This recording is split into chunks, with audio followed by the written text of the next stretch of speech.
So, coming to you today because we are officially ending our off-grid journey.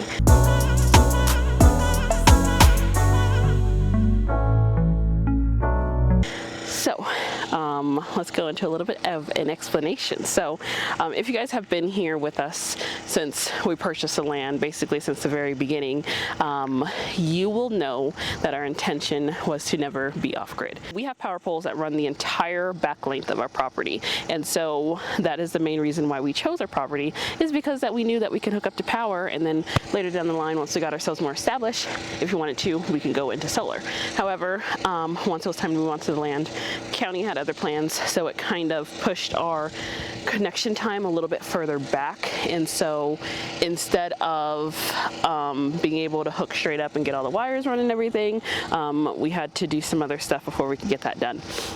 So we've officially come to the point where we have all that stuff done, which means that we are not giving up on our temporary solar system, but we always knew it was going to be temporary. We're going to end up using it somewhere else on the land because there are some buildings that I do want to put on the land that I want to run off of solar. But yeah, so we got our meter installed today, and so basically that means that we have the green light and we have the go ahead to start running wire. So the first thing that we're going to do, because this is perfect timing because summer's here and it is hot in Arizona, and our Terry has a great AC system. Only thing is that our solar system wasn't big enough to handle running Terry's AC, so we would have to run it off the generator on the super hot days. But now we can just run our electrical straight to Terry. We already have his RV box already, so we're going to get that wired in, so that's going to be coming up as well. So I'm going to go ahead and give you a quick overview of what the meter looks like, just for old memory's sake.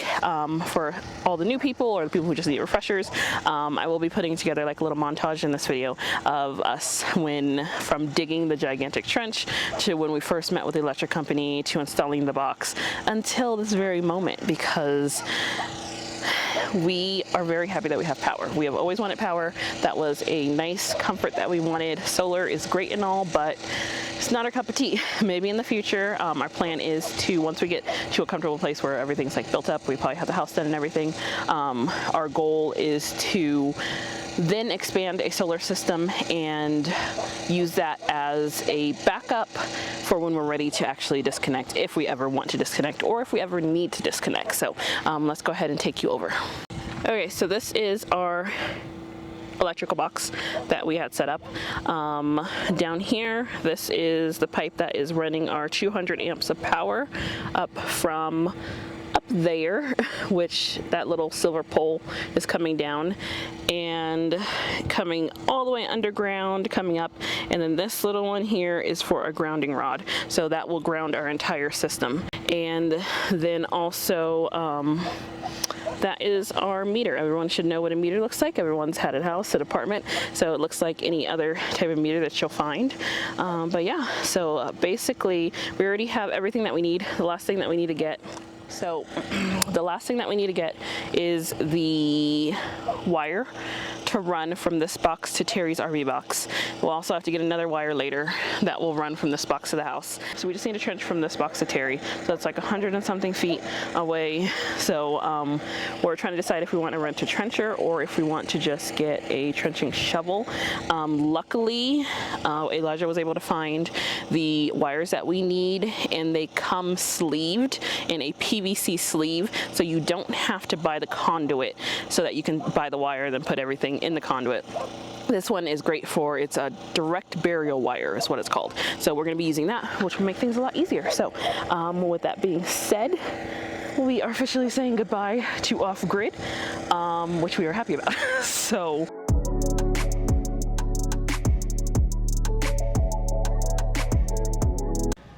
for those of you who don't know, getting power to raw land has been a long journey for us. It's been pretty much a year-long process. 10% of that was our fault because we installed an incorrect piece, but the other 90% of that was county regulations that weren't written and dependent on who you spoke to. So it took us a long time to get to the head person to actually get some answers, which I'll explain later on in the video. But basically our first steps were to build an H-frame. And so we definitely went back and forth a lot about whether we wanted to do a metal H-frame or do one made out of pressure treated wood. By the way, pressure treated wood is terrible. I'd rather treat it myself because it's horrible. But we ended up going with the pressure treated wood just because we needed a quick and cheap solution at the time. And we always figured that later, when we get the opportunity, we can go ahead and swap it out for a metal frame in the future. So it is pretty early. We are back working on our electrical box back here so that we can get this done and ready to go, because electric company is trying to schedule with us. So it's time for us to get this done. It did rain pretty much all night last night, so it's nice and cool this morning, which is great for us. But also it might make trenching very easy for us today. So we're thinking that we might put our ground rods in today and maybe get a head start on our trench that we're going to have to do towards the pole. So the way that the electric company works out here, when you're bringing power to a new lot, a new build, raw land, whatever you want to call it, is that they do 0% of the work. As a customer, it is your job to do it yourself or to hire an electrician, but it basically falls on you to ensure that you buy the correct box, that you install the box correctly, that you get all the materials. Basically, all the electric company does is show up on site and run the wire. They don't do any of the trenching. They basically, you pay a lot of money for them to do nothing, pretty much is the best way for me to put it. So they ended up giving us a manual for their company, and the manual showed pretty much everything that we were supposed to set up. Now, there were some flaws in the manual because the one that we were working on that they sent us, they had some errors in there that ended up causing a setback for us. So no one originally told us that they now use what is called direct barrier wire. So they no longer have the wire that just runs through the conduit. So we went out and we spent a lot of money on electrical conduit because that is what was shown to be used inside of the diagram that they gave us. And so when they first came out to run the cable, immediately they told Elijah, hey, why is this conduit in the ground? It all needs to be ripped out. And Elijah's like, well, nobody told us that we weren't supposed to use conduit. Like, I can show you the paperwork that we're working off of, and it shows that. And so later we end up talking to a lady, and she's like, oh yeah, whoever you talked to first should have told you that. And we're like, well, nobody told us. So that caused a big issue because also when we ran the conduit, we came up out of the ground and into the box side where the meter gets installed, and we came up with electrical conduit as well, which in their manual, I ended up reading it wrong.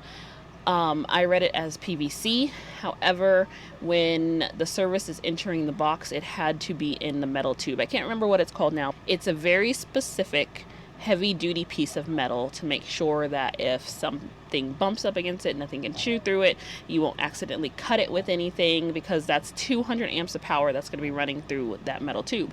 And so they ended up not being able to install the wire that day because of that mistake that I ended up making. And so it took us a little bit of time to be able to source another one. Elijah ended up having to go all the way into town and picked up a 10-foot pipe because they only sold it in 10-foot sections. Mind you, we only needed half of it. Luckily, we were able to turn around and sell it. That's one thing that me and Elijah talked about, is that being out in this area, everybody's building, everybody's doing stuff on their land. So leftover pieces that you have zero use for or that are going to sit around for a few years, there's always going to be someone out there who is going to buy it. We have the entire area dug out, so that is where our copper will come into the ground, and then it's going to hit the first rod that's over here, and then that's 2 feet in distance, and then from this rod to where we're going to be placing the next rod, we're going to measure and double check, but that'll be 6 feet across. Once we get that rod in, then it will be time to run our number 4 copper wire that's over So I here. think the grounding process was the hardest part of this whole entire electrical process, just because if you've ever seen the grounding wires, I'm pretty sure they're about 3/4 of an inch thick, and they're 8 feet long. So we had to drive 2 of those into the ground. So pretty much whatever's under your topsoil, that's what you're driving into. And so Arizona is known for its wonderful caliche layer. So luckily we didn't run into that, but it was a big chance of where if we ran into that, it would have thrown off our entire process of getting these 2 ground rods into the ground. Okay, so we are completely done with the grounding process. So we have it coming up through that side, going down and through our rigid, and then we have it acorn clamped into this very first one, and then goes all the way out to the second rod where it is also acorn clamped, and then we just have to trim off that extra that's hanging out there. But so after we got the box and the grounding wire set up, pretty much it was now time to do the dreaded trench. So pretty much the trench needs to go from that big giant power pole right there all the way to our box. And so all these trees have to go. And I do have to say that the trenching project is 100% Elijah. He was out there pretty much every single morning digging that trench, and you'll see how big it is if you haven't seen the trench before. Like, it was no easy task, because I'm pretty sure it had to be 3 or 4 feet deep and a certain amount of footage wide, and it was a gigantic trench to dig by hand, which is crazy. But let's talk about some of the hurdles that we ran into with the county.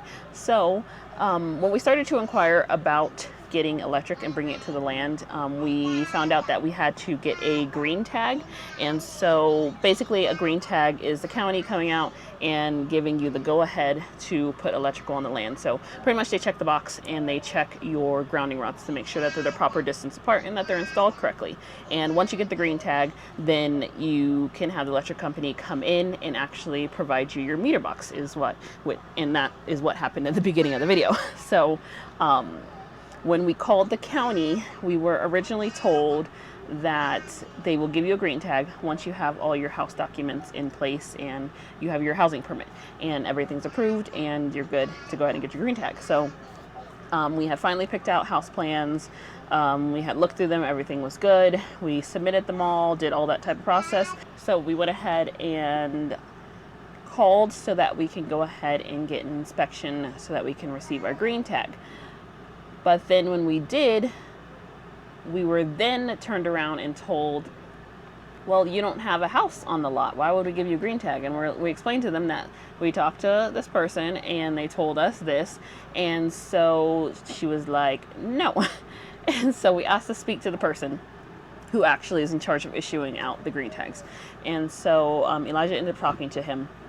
And the guy explained that the way that they're now doing it, even though it's not written down on any of the county websites or it's not anywhere for you to find. The only way you can figure this out is if you call.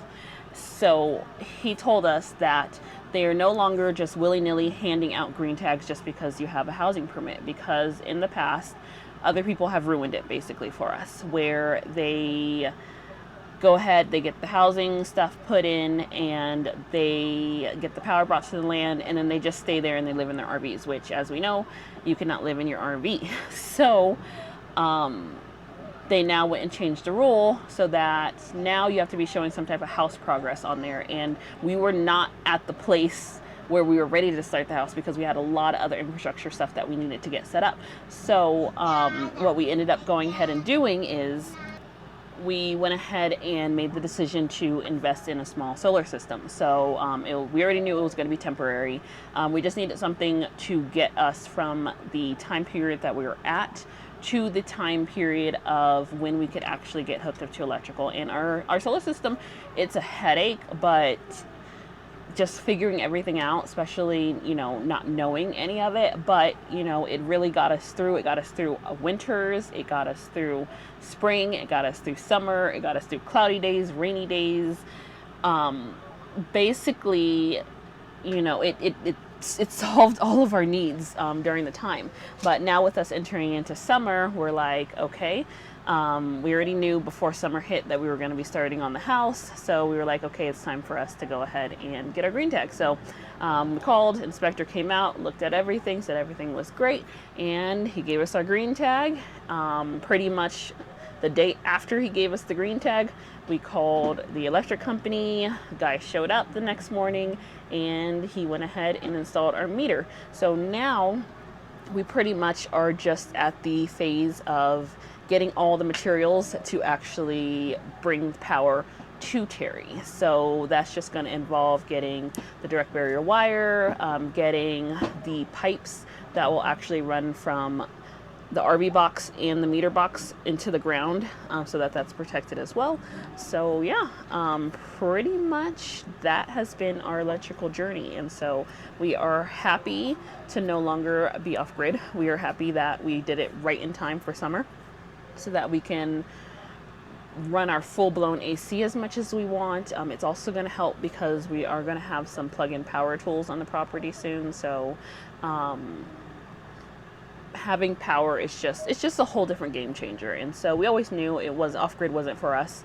It sounds fun and all that, but if we had the opportunity to connect to it, we were like, why not just connect to it? Because if it's there, why not use the resources while they're there? So yeah, that is pretty much our journey to bringing 200 amps of power to raw land. And it's crazy to think that, you know, I think it's almost going to be a year that we've been here. In the year that we've been here, we have technically brought sewage to the land via our septic tank. We are now bringing power to the land, and you know, we're hauling water, but you can still technically say that we've set up a water infrastructure on the land even though we don't have a well yet. So yeah, I hope that you guys enjoyed this video. I will see you in the next videos because, like I said in the previous one, we have a lot of updates coming up for you. So we're excited with what this year has to bring. The second part of this year is going to be very busy for us. So I'm scared but excited at the same time. So I hope you guys enjoy this video, and I'll see you in the next one. Bye.